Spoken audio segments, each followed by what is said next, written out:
what was that moment behind your lens that have shaped or might have changed you fundamentally as a human?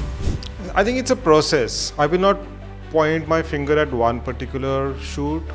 I think it's a process, and it's a very amazing one at that. And I think like every assignment teaches you something or the other. So, what all challenges you faced during that time? The logical, the emotional challenge that you faced during the global pandemic, and you were there to shoot for your nation. इतना तो पता होना चाहिए अगर आप Yes. Olympics cover करने जा रहे हो कि पिक्चर कैसे बनानी है. Yes. वो बन जाएगी. वो But- इजी पार्ट है. But reaching there is the most difficult. Reaching there, not just reaching there.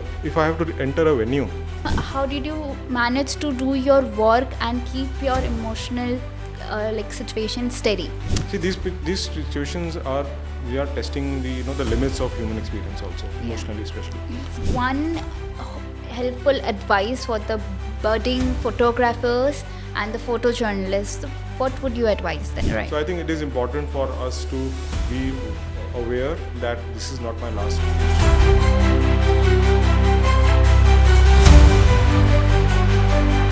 In a world full of images, very few have the power to make us stop, feel, and reflect. Today, I have the honor of speaking with a man whose photographs have shaped the history. Joining us today is Mr. Gurinder Osan, the award-winning photojournalist and editor. Sir has worked over many media organizations such as Hindustan Times, Associated Press, and Press Trust of India. We extend a very hearty welcome to you, sir. Thank you Welcome so to much. Lovely Professional University. So, sir, I like to begin with your experience. You have covered conflict zones to the Olympics.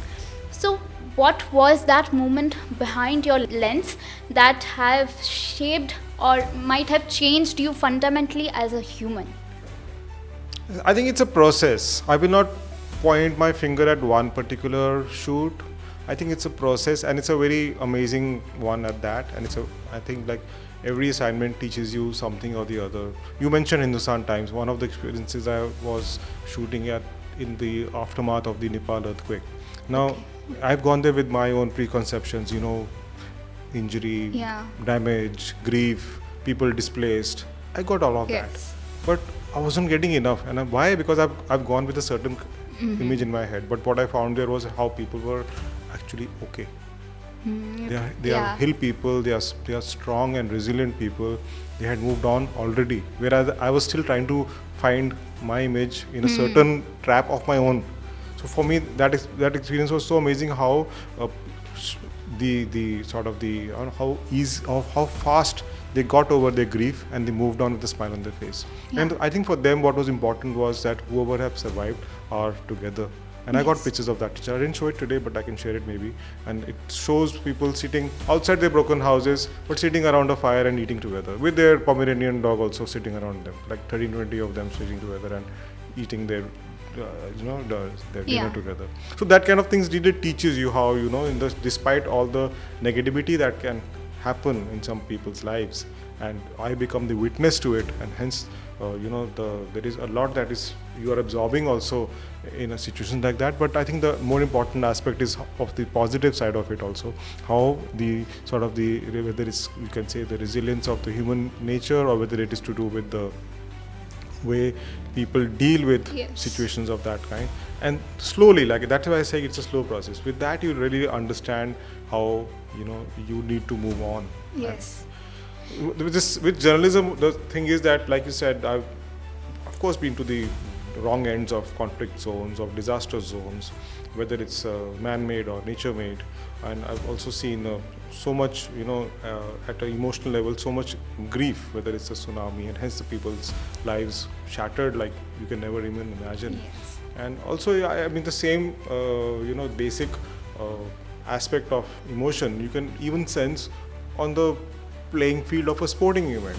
Yeah. An Olympic athlete hasn't just come there because he or she was, a good player. Yeah, there are so many other things that go into making Sure. an Olympic level athlete, and there is so much you have to that you can learn from that experience also.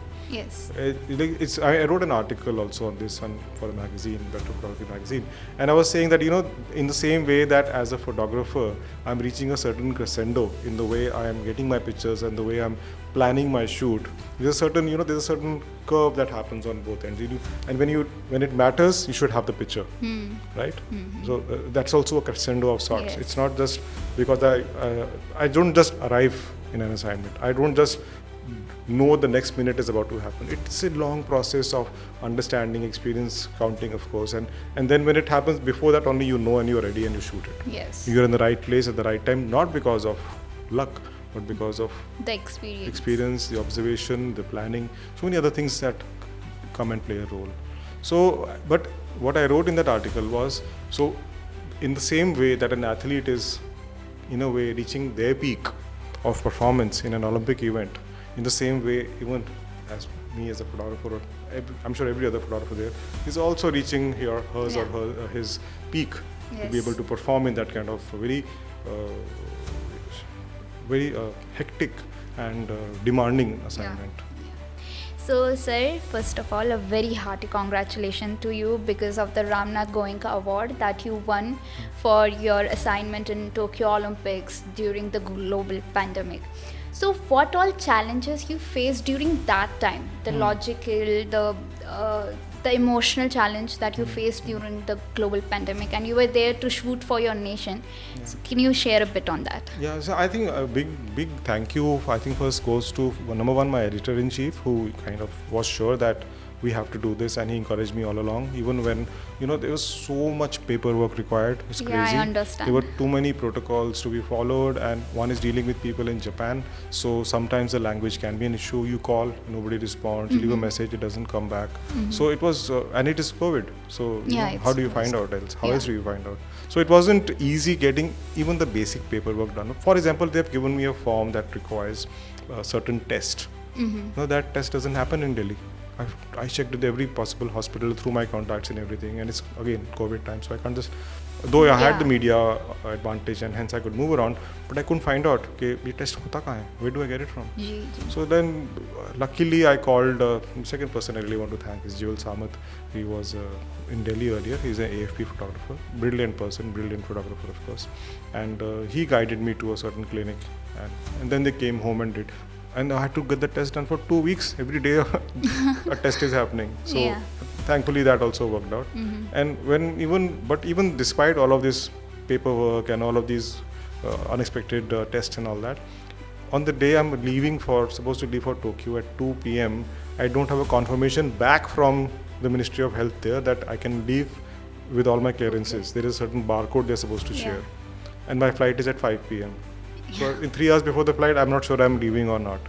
But luckily, it just about came in time. 2:10, I think it landed.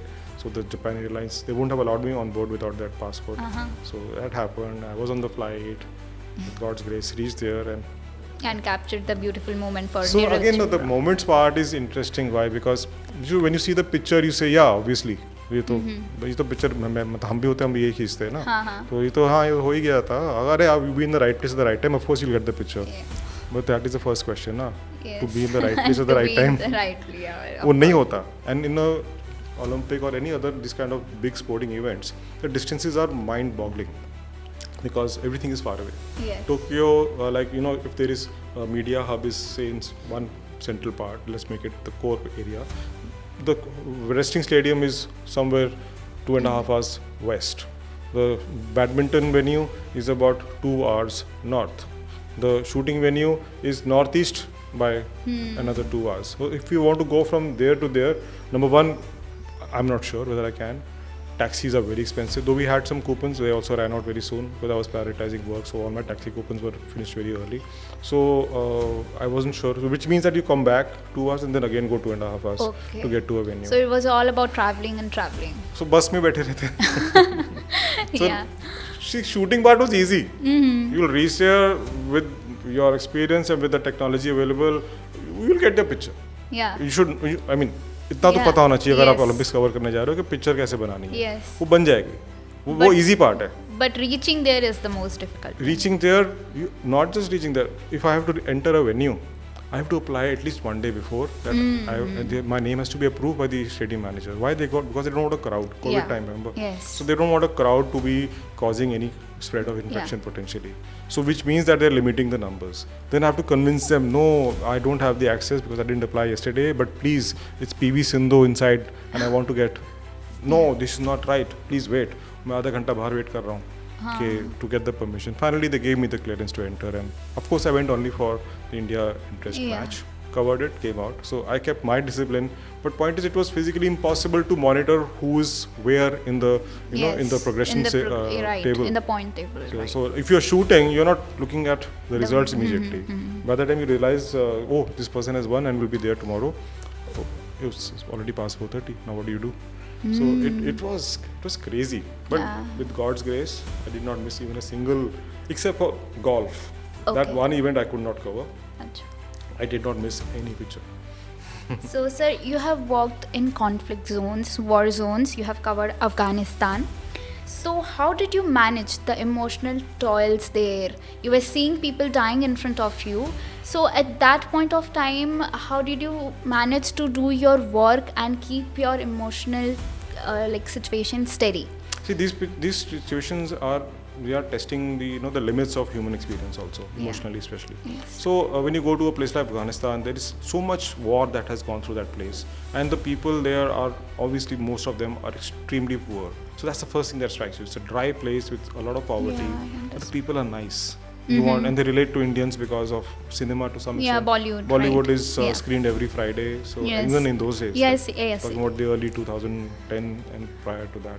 So and the minute you say Hindustan, oh, Shah Rukh Khan and stuff like that, so they relate immediately. So if you step out onto the streets of Kabul, you're not a stranger totally there. People relate to you, and but the fact is that it's still a very tense place.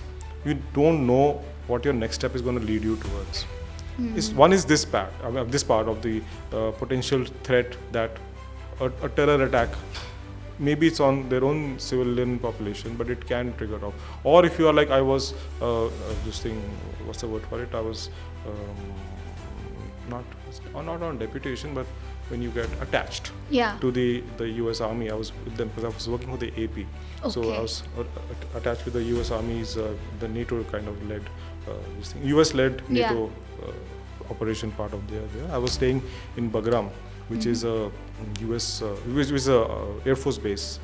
They had a airstrip also, and through the nights, all these flights are taking off and landing, so you can hardly sleep because it is so noisy.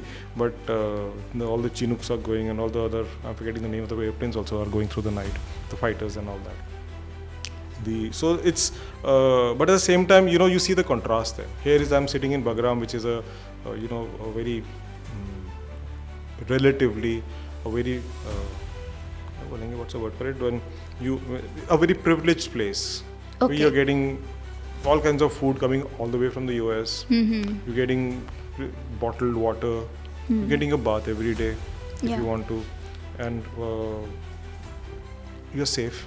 Biggest thing, there are no landmines that you can potentially step on.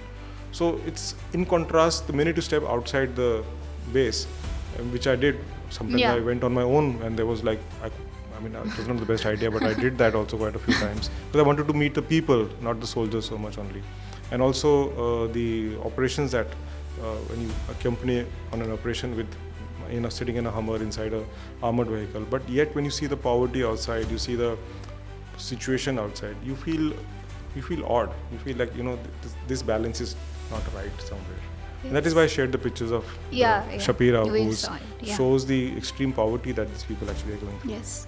And the same, in a way, you feel the same kind of conflict or imbalance when you visit other hostile places. Like I covered a lot of civil strife situations both in Nepal and in Sri Lanka, and they also have gone through so much in terms of how unsettled ways of what we consider as normal is not normal here at all. I understand that. It must be a very... No, you asked me about how do I manage myself. Yeah. So I also showed the tsunami pictures. Yeah. And if you remember from that, there's a lot of death in that. So and but the point is, when you're shooting in such places, when you have to in a way build a firewall of sorts. You have to protect yourself. Why? Not because you want to be great and you say, oh, I'm so stoic and all that. It's not that. It's about being able to do your job. Of course. Right? You're there for a certain purpose. There is a lot of investment and expectation, hence. And people who are investing in you know that, as a professional, you'll deliver. So you have to deliver. So you can't break down there and, get the wrong side of the discussion or the debate in your head. Right. You have to find a solution. Of So course. one of the easier ways is I do that often. I create a firewall built around logic instead of emotion. They're opposites Yeah. in a way, right? Right side, left side, Yeah. kind of a thing. So when you're doing that, you are seeing that somehow you safeguard yourself from reaching that. You have to reach a certain point, but not the tipping point of emotion. Yes. It's important to reach that point also. Otherwise, your pictures are not going to have soul. Yeah, If you're I get shooting it clinically, like a Yeah. mathematical, logical solution, of course you will not get your pictures, because there has to be Some emotional notes. there has to to it. be a relationship that I Yeah. form with my subject, and that will not happen if I do not relate at an emotional level. So there has to be that indulgence. There has to be that entering into somebody's literally below their skin and feeling their pain or feeling their happiness, whatever it may be. You have to get to that energy. You have to feel the energy of the other person.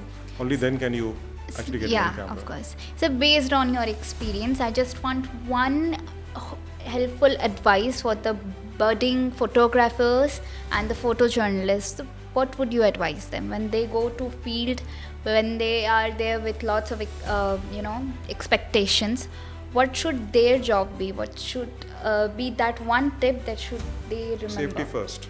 Safety first. I think that's a prime one. Of In course. any kind of scenario. It doesn't have to be necessarily in a war zone. It can be even on anywhere. the street that Yeah. you just walk out and anything can happen. Right. So I think it is important for us to be aware that this is not my last picture. This is not my last assignment. Yeah. And hence, and if it is, if you believe that with this frame is all that my life purpose was, then take the risk. But be very, very sure, because there may not be a second chance. Yeah, If yeah. God forbid you lose a limb, Yeah, of or course. you do something else that Yeah. impacts your any future project, then is it worth it? I've lost my closest friend in Srinagar. Oh my God. He was I'm working so for sorry. a newspaper in 2000 August. He was in Srinagar. He shifted to a hotel from a place that was actually further away, but he moved to center town. He was sitting down for his breakfast. There was a blast outside. He left his breakfast and rushed out with his camera, got pictures, and other people there said, okay, his name was Pradeep Bhatia. Pradeep, ho gaya, ab chalna chahiye. So he somehow, nahi, bas thoda sa. He just lingered a little more than should have been the safe bet.